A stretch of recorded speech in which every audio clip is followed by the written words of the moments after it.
Okay, everybody, thank you for coming today. I'm hoping, I really am hoping that you'll ask questions, that you'll try to figure out what the implications are of what I'm saying. This field of artificial intelligence and the way that it can help you is really limited only by your ability to see ways that you can turn it to your benefit. And so I'm going to be talking just about a few ways. We're going to be looking at how you use it to research implications so that you can see the future better. For example, this year we're going to be looking at things this year because the star ratings, which were supposed to change last year, will be actually changing this year. What can you expect from that? We're going to be looking at using artificial intelligence to help you with your AHIP or your carrier product trainings. And then we're also going to be looking at how you can use it to get into new aspects of sales and do things that you may not feel like you have the skills to do, but you can actually acquire the skills by doing this with these large language models, or LLMs. Today we are going to be looking at three different LLMs and how they can help you. And we're going to be looking at a list of many more than that, just so that you are aware of what's going on. We'll probably take a gander at a couple of additional ones, just so that you feel comfortable, you can look at. And so if you actually do decide that you want to try it, you are oriented when you get into it. If we have time at the end, then we are going to also be looking at a little bit more theory. The theory that we're going to be talking about is mostly how do you cope with, how do you deal with information that's coming to you that's based on probabilities versus what's based on truth. And I do probably want to take a look at that real fast here, because I do want to put most of the time and effort into actually doing AI. I'm not sure what the word is, actually using it so that you can watch me use it and ask questions about it and make suggestions about it and say, well, could you try this or could you try that? And I'm certainly willing to do that. I just wanted to remind you of some of the things that I've used this for. So I have a list up of some practical things I use it for. I'm pretty happy. Last Saturday, I was able to complete a construction job on my back patio that I've been working on for about 18 months. And it's not that I'm a construction guy, it's that I could use AI to ask it specific questions. I could actually explain my particular situation, my particular problems, and have it give me suggestions. So I was able to do things that I've not been able to do before. I would like to remind you of some terminology, and that is, the terminology is shot.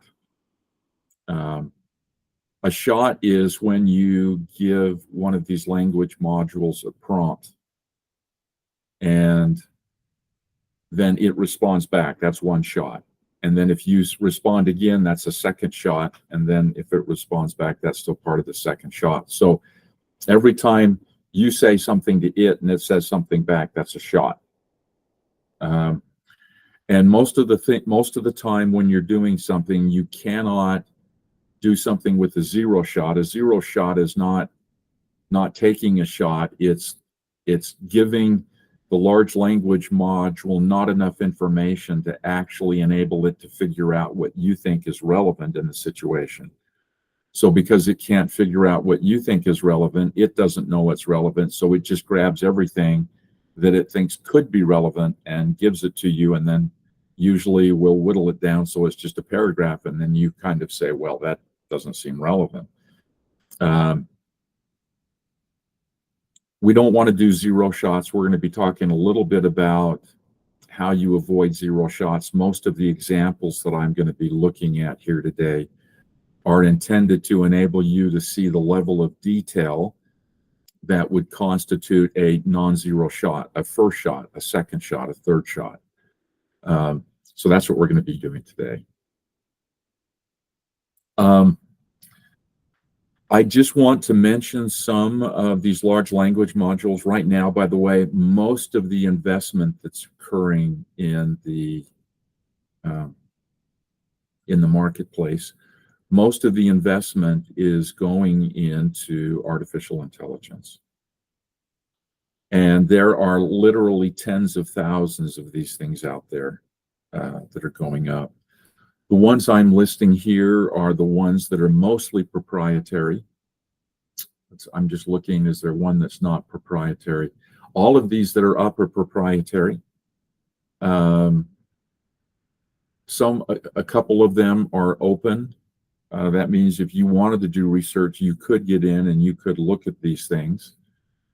By the way, I'm going to turn my video off so that you don't see me looking back and forth between my screens. So we're going to be looking at today, we're going to be looking at Perplexity. I am really impressed with Perplexity. We are going to mention ChatGPT. They're the ones that actually kicked off the revolution that's starting. They do some wonderful things, but there's some things that they cannot do or that they will not do. The main reason I don't like them is because unless you pay, they limit the number of tokens. And I think I've probably dealt with tokens. The best way to consider a token is it's a word. It's not really a word, like the S at the end of a word that indicates plural is a token. So if you say televisions, that's two tokens because television is one and the S that says this is plural is two. But they let you use a certain number of tokens, and then they say, well, you've used up all your tokens and you can't. I was doing it yesterday preparing for this, trying to see if it would do what I wanted to do. And it said, you've used up all your tokens. And I hadn't used that many tokens. And it said I had to wait till 2 p.m. before I could use it again. So what they're trying to do is they're trying to convince you to pay $20 a month to use their service. Microsoft Copilot, it's free. It is not, you're not able to upload documents to it the way that I think you should. Google Gemini, we're going to be looking at that one today and seeing what it can do. Meta AI is pretty good, but it has some shortcomings. Poe is pretty good. Grok is pretty good. We're going to be looking at Perplexity, Gemini, and Claude today. The one that is most powerful at the moment happens to be Claude from Anthropic. So we're going to be looking at that. Let me just remind you, these large language modules are either now capable, and they're all adding capabilities every month or so. These things will be able to generate text, images, video, sounds, and music. You could go out there and create songs and give it lyrics and have a song just for your grandkid, and then have a happy birthday song sung for your grandkids at their birthday party. There's some other things out there. You could actually take family photos and turn them and then put them into one of these GPTs, these little applications, and have it turning into PDFs for coloring, and you could give the coloring to your grandkids of you as a grandparent or something like that. Anyway, so let's keep moving here. I've got enough going on that I'm sometimes a little shy. Let me just mention some rules of thumb here.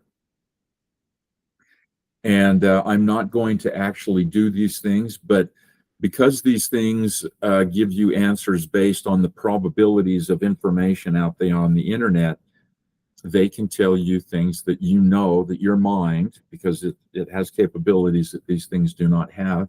If we have time, we're going to address the differences in capabilities. These things cannot tell truth. All they can tell is probabilities. So what you want to do is you want to use these LLMs to double check each other. You can take an answer from one LLM and put it into another and say, is this true? You can also just say to an LLM that gives you an answer, that seems a little off to me. Would you please double check it? And it does, and it usually comes back and it says, oh, I apologize. I can see that I made an error. Let me also mention this thing called chain of thought. Chain of thought is something that the LLMs are capable of doing that you do automatically. Your brain automatically does it. The LLMs are capable of doing it, and they will do it if you prompt them to do it, but they will not do it if you do not prompt them to do it. So if you're asking for particular information from them and you want to make sure that it is done in a step-by-step fashion, you actually tell it, okay, in my mind, I think that this process that I'm asking you to do for me can be broken down into a beginning phase, a middle phase, and an end phase. And you actually state it. And ideally, if you can, you would say, for example, let me just give you an example of what I think that the first stage is going to look like. I don't know what it's going to look like, but I think it would look something like this. And that gives it enough understanding of what you think is relevant that it goes out and it figures out how to do that. And then you can ask it to explain its reasoning to you. So if it comes back with, say, 5 steps, it will explain to you, I made step 1 for this reason, step 2 for this reason, right? And that is going to give you a greater sense that it actually is giving you trustworthy information. And I already mentioned avoiding zero shots, which are no examples, no context, and you don't ask it to iterate and check itself. This is something that has been coming on, and it's coming online right now, and it's coming online at different paces with the different LLMs. But it's getting so that you can ask it to use tools for you. The tool that you want these things to use the most is the internet. And so some of them are actually open to the internet. You're talking to the large language module and you're asking it for up-to-date stuff, like a news story that happened, today or yesterday or something like that. What it does is it's not been trained on news stories that happened yesterday, but it's trained on the use of tools. And so it will use its search engine and it will go out and find stuff. It will look at an article that matches the criteria that you have put in there, and it will summarize that and give it to you and give you the link so that you could go look at the article yourself to see if the summary or the interpretation that the language module has given to you is accurate. These language modules, they have something called temperature. Temperature makes it more human-like. If you were talking to a human and you asked them a question yesterday, they would have given you a certain answer. If you ask them exactly the same question today, that human is going to give you a little bit different answer today, based on what they think is relevant, what they think has happened in between time, all of these things. They have put temperature into these things, which means temperature is a setting that makes it so that it doesn't give you the exact same answer every single time. It's like a human, right? But sometimes you want to have exactly the same answer every single time you ask the question. What is 2 + 2? You want to hear that it's 4 every single time, and you don't want it based on the probabilities of the records that it's looking at. To do that, it needs to be able to access tools that give it the same answer every single time, like a calculator or Wolfram Alpha or something like that. And they're getting better at using these tools. These that are up on the screen here at the top of the right column, these and I should have had a Perplexity in there. These are capable of accessing the internet and giving you up-to-date information. RAG, This stands for Retrieval Augmented Generation. This means that when it goes out and finds information, it's going to give you the link to the information, to the resource that it used to find that information, and to summarize it for you using your sense of relevance. Perplexity, MS Copilot, and Gemini use RAG. The other ones are probably going to be coming online. Claude does it a little bit. You can ask, and this next bullet is going to play a significant role in what we're talking about today, because it's one of the ways that you can use it to help you prepare for opening up new sales opportunities. And most of you have heard me say this. I think that the sales opportunity that most of us need to get into, with the direction that Medicare is going in, and I'm finding more and more out about how things are going to be changing over probably not this year. I thought they were going to be big changes this year. There may be some changes, but there was an injunction imposed on CMS that are stopping them from going along with a lot of the changes that they were done. The injunction was imposed on July 3rd. Some of you may have seen it. I think that if you have a Cigna appointment, you probably received a message from Cigna telling you what they were going to do in response to this injunction that came out. They're the only ones that have sent out a response as quickly as they have. But so there, you can actually ask these systems to do debates for you. You can ask them, okay, I want you to play this person or that person, or this kind of expert and that kind of expert, and I'd like to see a debate going. I'd like you to prepare me for how I talk with, say, an HR manager of an employer group. Anyway, and we'll look at that. You can ask follow-up questions. That's the second shot, third shot, fourth shot. Ask LLMs how to use them. So you can actually go in when the LLMs are not giving you responses that you think are valuable. You can go in and you can say, I find your responses sort of generic.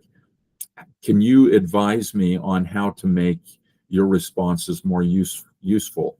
And then it will ask you a question back, and you'll get into a conversation, and it will be able to remember it for that conversation. Now, if you actually pay $20 for one of these things a month, and right now I am doing that with Claude, and I'll show you why I do it with Claude. It will remember your personality. It will remember past conversations, and you won't have to update it every single time. ChatGPT does that too. It lets you input stuff that you think is always pertinent to the answers that you want to have. And last point, most of these apps, Claude is the exception, have an app on your phone that you're able to do this on your phone and get this going. Okay, so here's, I just want, I know I'm not going to actually do this one, but I want to point this out to you. One of my responsibilities as your upline is to be able to answer questions about the state of the industry, where the carriers are going, what CMS is doing. And so one of the resources that I use is I follow some financial advisors who track the healthcare industry, in particular the carriers and all of these public healthcare systems, whether they be hospitals or whether they be financial. And so I was reading the column on the left here, and these financial analysts, they are running at breakneck speed. They are throwing stuff in, they're throwing around acronyms, and sometimes, and I know I do this, I throw acronyms at you guys. Sometimes I just don't know what the acronyms are, or I don't know what the terms are that they're using. And so I came across this term, and I have it up in bold, and he was talking about where the market is headed. We see themes of point solution fatigue bubbling up. And then there's vendor consolidation that's going on. And I had no idea what that meant. And I knew that I needed to know what that meant if I was going to understand what it was. So I went over to Claude, and this is a prior version of Claude. So this is back in May. And you can see in the middle column, I am trying to give it context. And what I did was I simply said, could you tell me what the phrase point solution means? And then I gave it the full sentence. Giving it the full sentence gives it enough context to go out and figure out what it is. So it knows what I think is relevant, why I have a question, and what the question is that I'm asking. I'm giving it enough context to determine what I think is relevant so that it can give me a relevant answer. And then it came back, and you don't need to read that whole thing, but I have bolded what it was, and so it tells me a point solution is a specific targeted solution that addresses a single problem or need, such as a standalone telemedicine service, a diabetes management app, or a mental health support program. When I saw that, I was able to put that into my own memory. So I used to be in the software industry, and when I was in the software industry, we created all sorts of really big applications that could do just about everything. The company that I worked for were companies that I worked for were Perfect Novell and a small one called ClearCourse. And what we did is we made these things so that they covered everything, and people got overwhelmed by the complexity. And we would do surveys, and we would find out that most people only use 20% of the capabilities of these large software. And so we actually had to have dedicated customer support lines so people could call us and ask us questions about how to use this feature, that feature, what these words meant, because we had to come up with words that would be spread across the entire spectrum of use. People felt that was too complicated. So what society did is they started saying, well, we're not going to create these really monstrous applications anymore. We're just going to create small phone apps that just do one thing. So I have a Google phone, and I have one app that I use to telephone people. And I have a different app that I use to keep my contacts. And my phone app actually goes and looks at my contacts app, but they're completely separate. So I have just little tiny things. That is a point solution. And my healthcare, my health insurance, they have me on an app, and my pharmacy has me on an app, and my doctor's office has me on an app.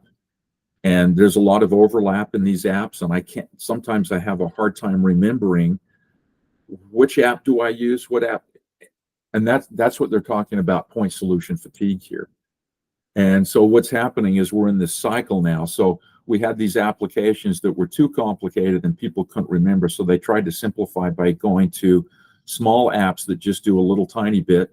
And now people are getting tired of that and confused by that. So now to try to solve the complexity, they're going back to larger solutions, and it's causing companies to have to merge and be acquired and all of that stuff. And I was able to get all that by simply asking Claude, what is going on here? And it was able to tell what I thought was relevant so that it could give me an answer in a way that I would be able to tie it into the rest of my memories and do that. Okay, so now we're into demonstrations. We're going to be exploring Perplexity AI first. And that means I'm going to have to be switching. I'm going to have to be switching back and forth between my presentation and the LLMs that I'm going to be working with. So I'm going to stop sharing right now, and bear with me as I pull this stuff up.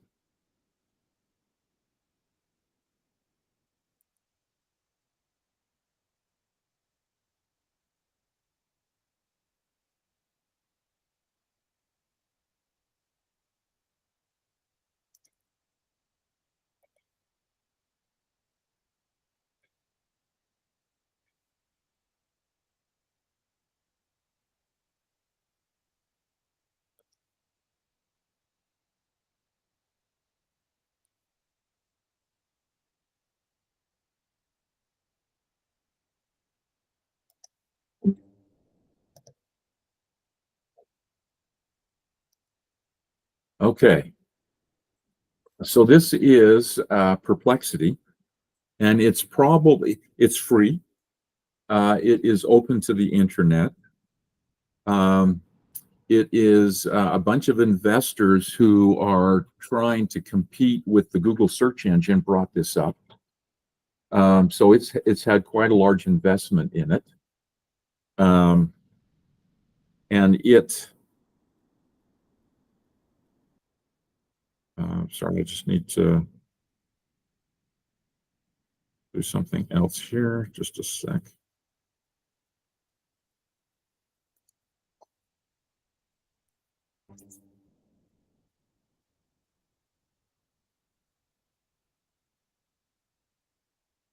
Uh, I didn't practice something, and now it is not letting me do what I want to do. Okay, give me a second. I got to figure this out.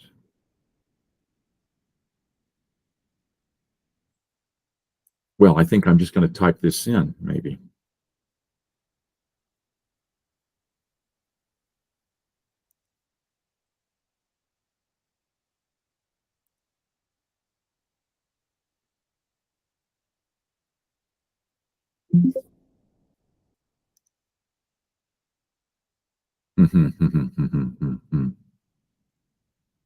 Okay, this is a glitch that I could only run into if I were doing what I'm doing now.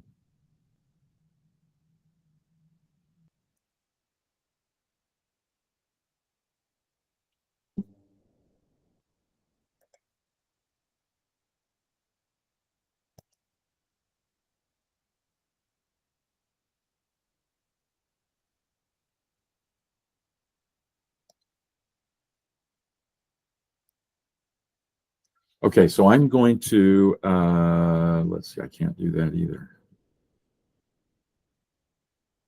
Oh, I might be able to.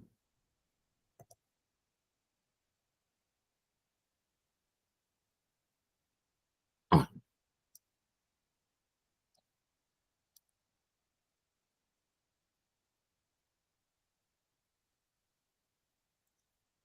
okay, here we go. I figured it out. Okay, so I'd like you to notice I'd like you to notice the depth of the question that I'm going to ask here. So what I'm going to ask it is I am trying to understand how the new star ratings are going to affect Medicare.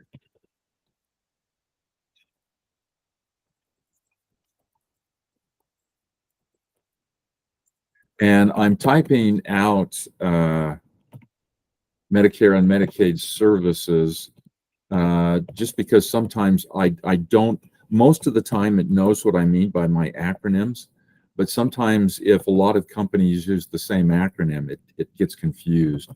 So once you use it the first time, then you can keep using it. Doug, I have a question. Yeah.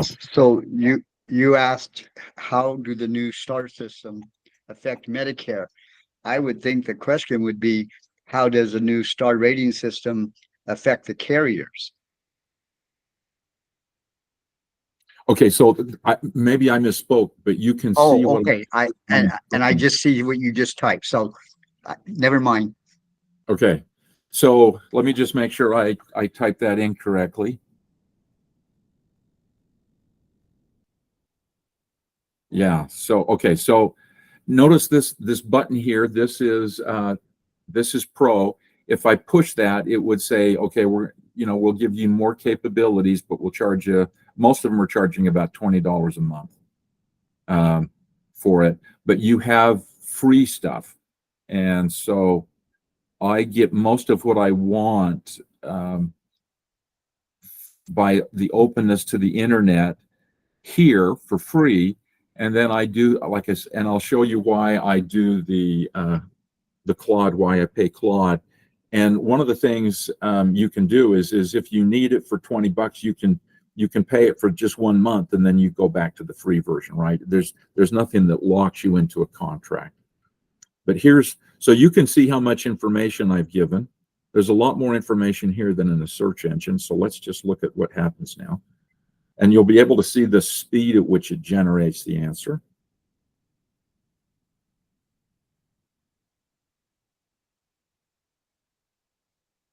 And you can see that bar going up there as the length of the response. Okay, so it's done.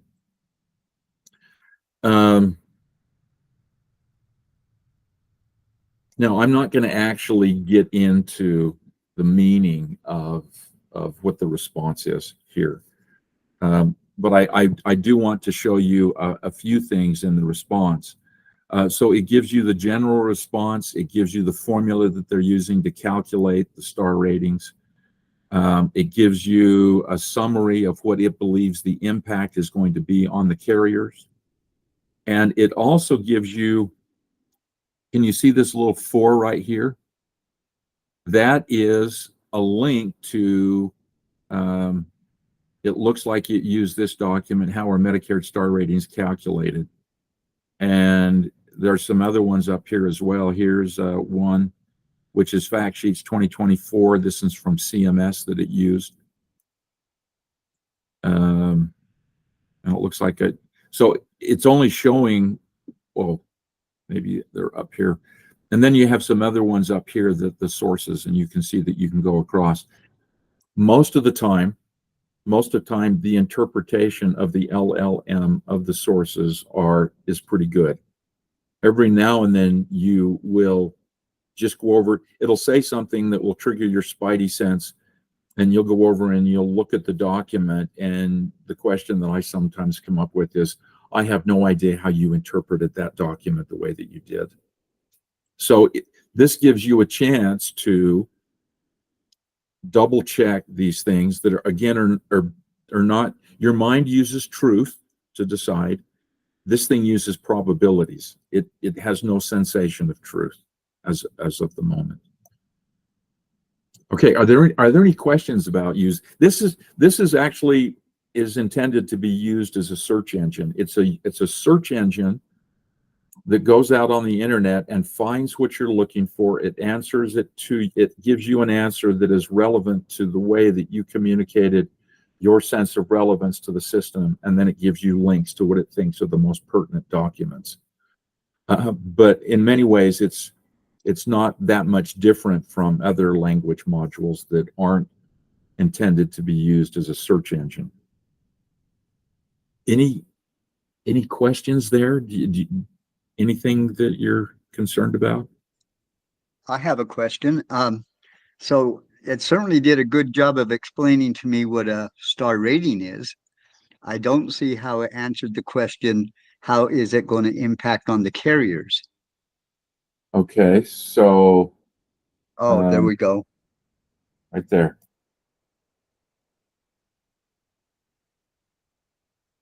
So it gave 2 bulleted lists. One was, the first bulleted list is, how do the star ratings work? The second bulleted list was, what's the impact on the carriers?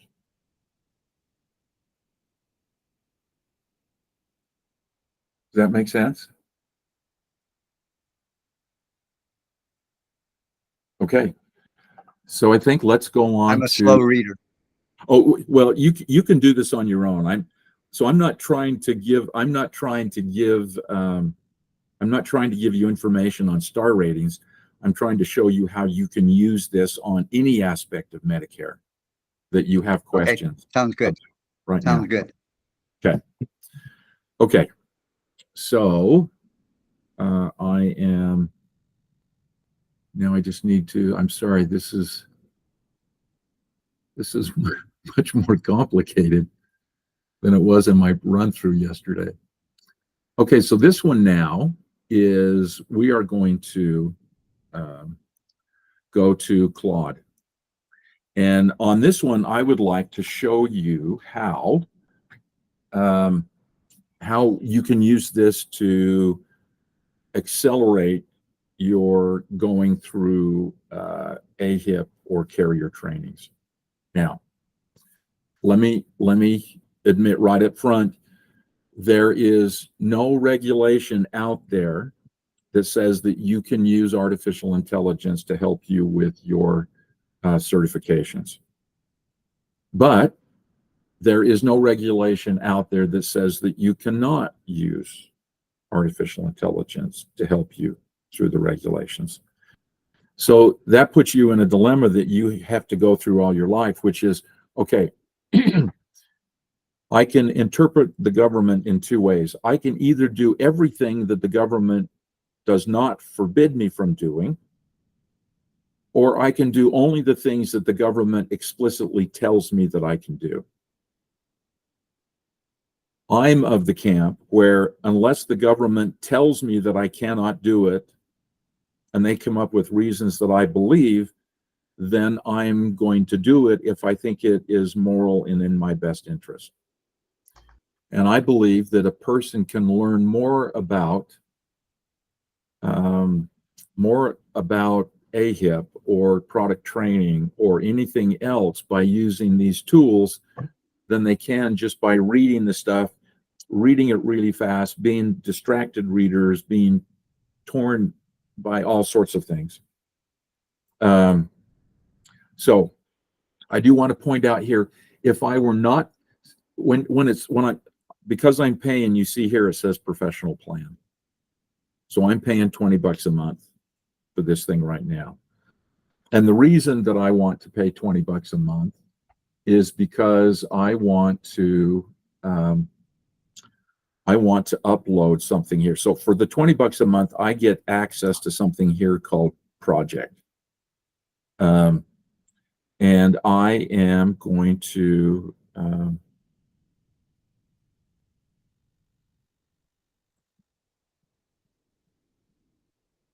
okay, my button to start a project is not going up. How come? Hey, Doug, I wanted to point out, if you talk to 10 different people in 10 different agencies, they're going to have 10 different responses to whether you can or cannot use something. And next month, it's all going to change. The government does that kind of thing. So use your best judgment. Exactly. Exactly. Okay, they have changed my interface between yesterday and today. Oh, here we go, projects. Actually, they didn't change it. I forgot because I'm doing a presentation. Okay, so I'm going to create a project here, and I'm going to call it AHIP preparation.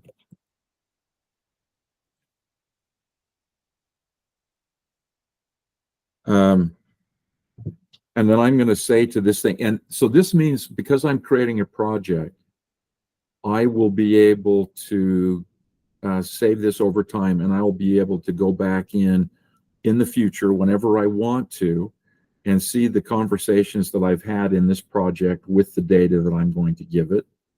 What I'm going to give it is I'm going to give it the AHIP courseware and some sample tests, the quizzes, so that I can ask questions of it. And I'm hoping that you'll be able to see I can do that. So I would like you, and I can refer to these things as you.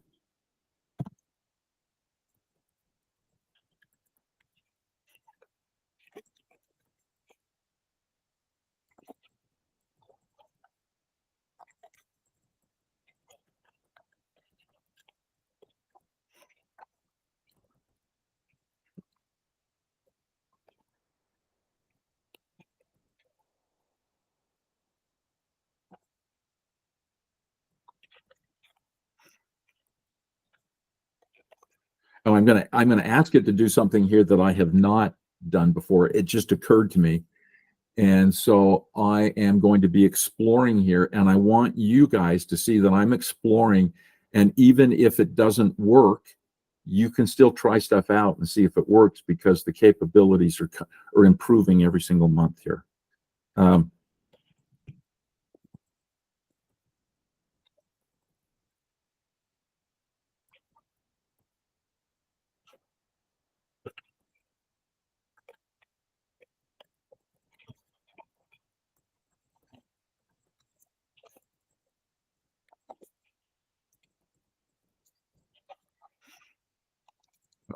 I'll say.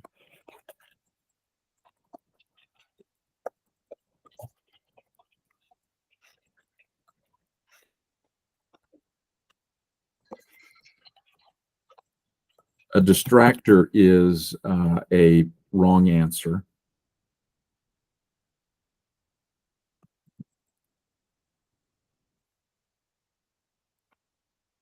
Okay, so I'm going to say create project now. And now it's going to say add content. And you guys can't, so it's the Google Meet is not showing, but it pulled up my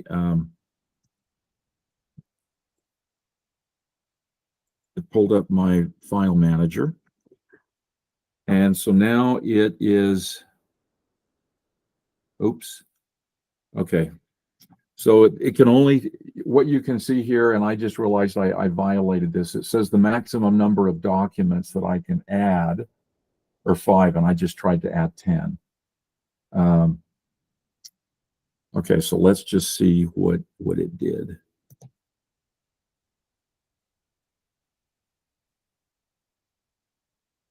I deliberately, I tried this out in some other language modules. I wanted to save this one for today and try it out because I wanted you to be able to sort of experience this in real time with me as I'm trying to figure out what the documents are. And I can't tell if it uploaded them or not. Oh, so it's showing that, so I'm anticipating right now that underneath, yes, there we go. Okay, so I only tried uploading 5 documents. I could not upload the quizzes, so I have given it instructions that it may not be able to follow. Okay, so now let's say, well, does anybody have a question you'd like to ask AHIP about the AHIP content this year?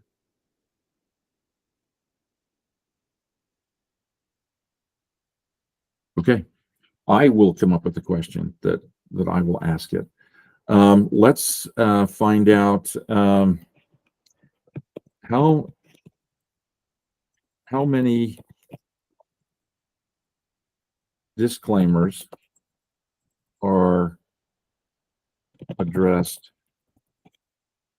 or what are stipulated in the AHIP courseware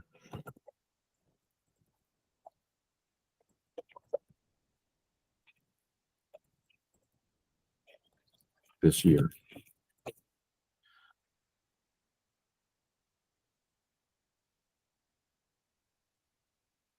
You can see it's working. Oh, you don't have a flash. That flower there, oh, there it's flashing now. Okay.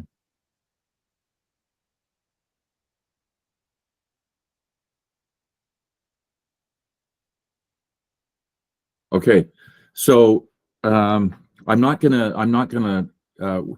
actually gonna look at the content with you. I'm not gonna go through it. I just wanted to show you what it can do.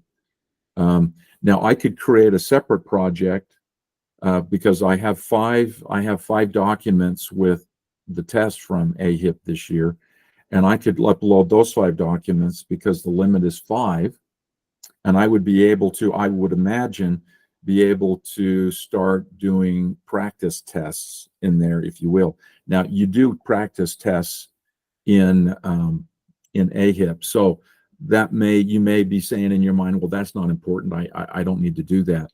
I'm not trying to say it's important. I'm trying to show you that you can be creative and figure out how to use these capabilities to get you to do things that you haven't been able to do before. For example, let's say that you're taking your AHIP final exam, and most of the time when you take the AHIP final exam, the vast majority of the questions or the items that you receive are the exact same ones that you received on your practice quizzes. But usually they have a smattering of questions that are not there that were not in your practice quizzes. And let's say that you come across 2 or 3 of them that are really hard and you have no idea what the answer is.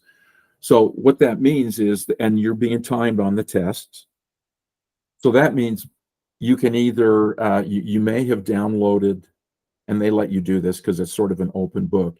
You have downloaded the PDFs of the courseware, and you can use, so you open up your PDF and you do Control F, and then you look for keywords. But if you do that and you can't find what you're looking for, and let's say that you're pretty sure that you've missed a couple questions and you want to make sure you don't miss those questions again, you could come over here to this project and you could start having conversations with it, and you're going to be able to get to an answer that you feel confident in much more quickly doing this than you will by trying to scan those PDFs that you've had and come up with the answer. So I'm not saying that this is the most efficient use of your time. It is intended to show you that we can make it so that it's relevant to your business, and it's just dependent upon the creativity that you use in order to try to use these resources that can summarize, that can search, that can reason, that can answer questions for you. So that's what's going on. Okay, so this is how you can use it to get questions answered for AHIP. Now, but you can do this. You could create these projects for anything, right? You could take your, let's say that you are putting your clients into that you tend to prefer 2 or 3 plans from, let's say, from United Healthcare. Most people write United Healthcare. You could take the evidence of coverage for the plan that you put people in, create a project, and you go in, and now when you have a client that asks you a question, instead of going to the evidence of coverage itself, you go to the project where you can actually ask Claude or Gemini or whomever to actually answer the questions for you and to show you the links and take you right to the place in the document where you can see it so that you can ensure that that interpretation is correct. And now what used to take you half an hour to an hour to do is going to take you 5 minutes to do. This type of increase in productivity and efficiency is starting to ripple throughout the economy. If you're not doing it, if you're not getting those types of increases of efficiency, your competitors are figuring out how to do this. So that's happening. Okay. Let me now, I'd like to show you a way to work with this stuff as far as a script goes. And let's see, I'm going to actually have to figure out how to cut and paste this. Okay, I am going to stop sharing. Hey, Doug, I'm just curious. Have you ever taken one of the AHIP questions and just entered that in and asked for the answer? I have not done that, but that would be an interesting thing to try. Ooh, and I just found a new capability in Google Meet that I don't want to explore with you.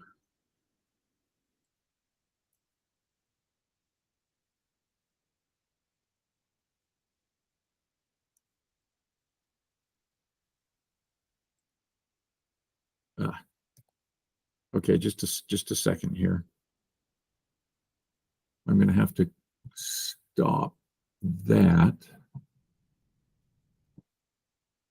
Okay, we're not going to have time for the other theoretical stuff.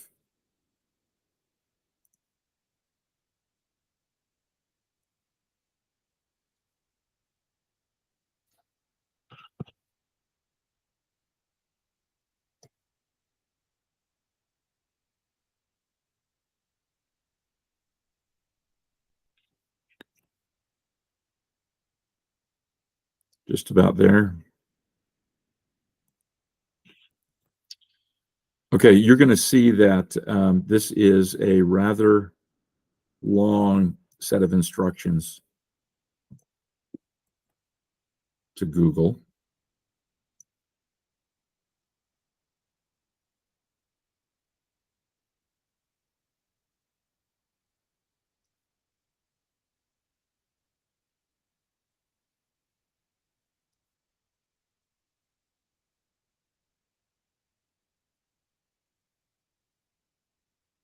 Okay, so this is Google. This is another one that's open to the internet. It can use tools. You can ask it to draw pictures for you. You can see over here on the right side of my screen, there is a list of my recent searches.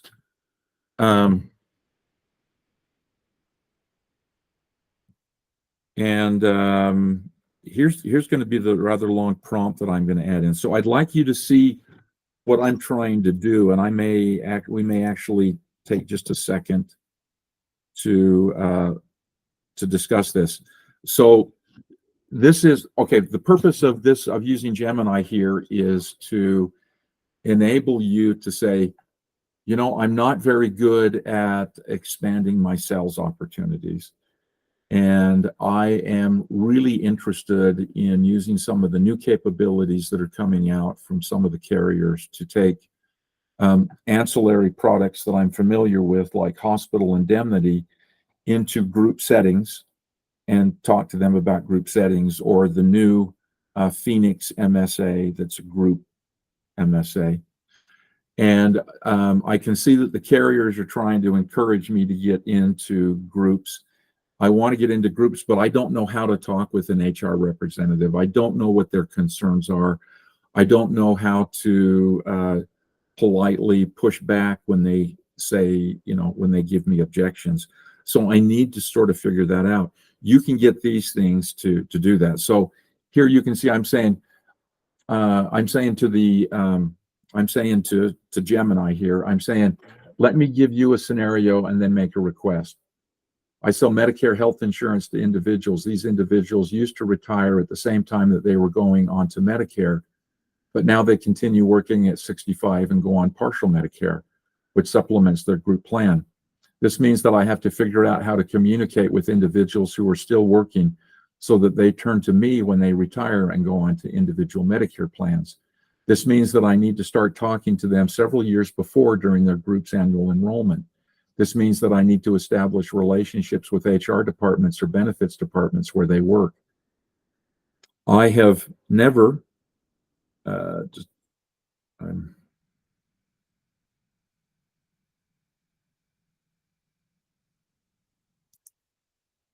we go. I have never done this before. I know that most decision makers have close relationships with the insurance agents who sell them their group insurance. I do not want to infringe on that relationship, but would like to offer additional benefits like group MSA plans or voluntary benefits. So in light of that context, I would like you to use your knowledge of HR and benefit managers to create a dialogue between me and an HR manager. I'm trying to identify what objections to my presence and offers will be made and ways that I could diffuse those objections. Can you script a dialogue for me? Okay, let's just see what happens here.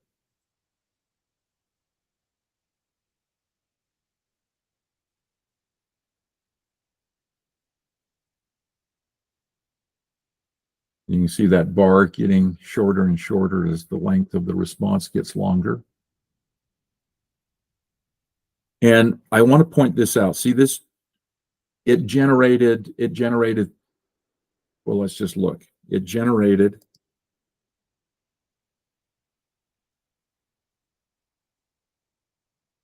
I wish I hadn't done that. Well, maybe I can get out of it. Okay, so it's generated 3 drafts. So if you don't like this draft, you can look at draft 2 and 3. But here it says absolutely. Here's the script, and it tells you the Medicare agent, the HR manager, name optional. It looks like it named her Sarah. So I do not want. I might go through this a little bit because I got another 5 minutes. but it shows you introducing yourself to the HR manager. And it's listing out the potential objections. We already have a great relationship with our current insurance broker. Medicare isn't really our focus right now. Our employees are younger. I'm not sure how this would benefit us. And it is going to go through here, and you're going to be able to see this dialogue. And it's going to be able to give you cases. Now, some of the things that you could say is, and I can't remember what I said, but what I did, the way I set it up is that you should, when you're trying to construct your answer, you should give priority to the documents that are in the realm of HR or employee benefits. And so when it was coming up with these things, it gave priority to those types of documents versus documents where someone might be trying to sell kitchen utensils or something and overcome objections with buying pots and pans or restaurant equipment. Okay, we are just about out of time. Well, so let me say this. We are out of time. So I am going to stop sharing.